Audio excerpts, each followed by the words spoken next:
Frères et sœurs bien-aimés, dans notre monde connecté, il suffit d'un clic pour détruire une réputation.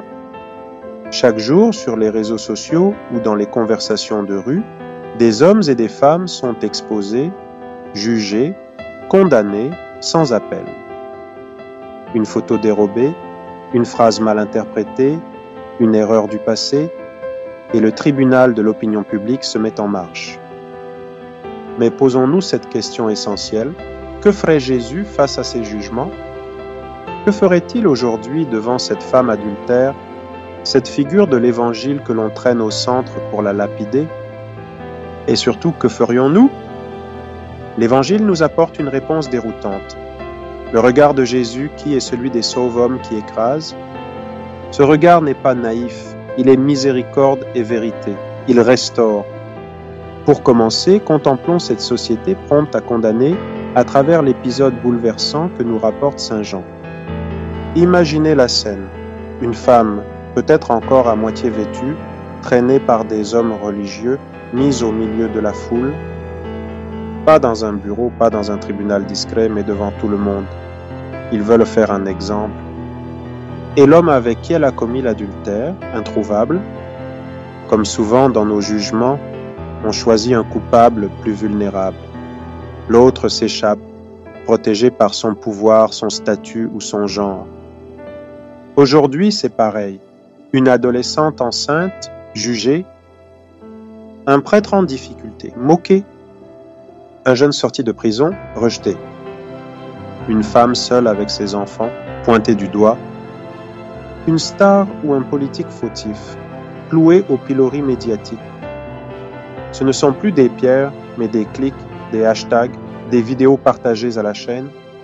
Or, ce lynchage, qu'il soit physique ou numérique, ne sauve personne. Il ne transforme rien. Ensuite, il faut souligner l'hypocrisie des accusateurs.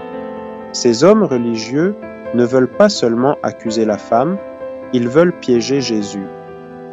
S'il la condamne, il contredit sa propre miséricorde. S'il la sauve, il semble violer la loi. Et que fait Jésus? Il se baisse. Il écrit sur le sol. Un silence qui déroute, comme s'il laissait chacun faire retour sur lui-même. Puis vient la parole qui bouleverse toute l'histoire. Que celui d'entre vous qui est sans péché lui jette la première pierre. Et l'un après l'autre, les justiciers s'en vont. Pourquoi? Parce qu'ils comprennent, soudainement, que le mal n'est pas seulement dehors, dans la vie des autres, mais aussi dedans, en eux. Par ailleurs, les lectures d'Isaïe et de Paul nous offrent un prolongement magnifique de cette attitude du Christ qui unit miséricorde et vérité. Isaïe nous rappelle que Dieu est un Dieu de nouveauté. Ne faites plus mémoire des événements passés, voici que je fais une chose nouvelle. Le pardon n'est pas un effacement, c'est une recréation. Dieu ne s'attarde pas sur le passé fautif. Il ne s'y complaît pas. Il ouvre un chemin dans le désert, une rivière dans la steppe, même là où tout semblait stérile. Cela veut dire que nul n'est défini par sa chute, ni cette femme, ni nous. Un homme qui sort de prison peut devenir éducateur. Une femme blessée par une relation peut guérir et aimer à nouveau. Un enfant qui triche à l'école peut devenir un élève modèle. Le pardon ouvre des portes.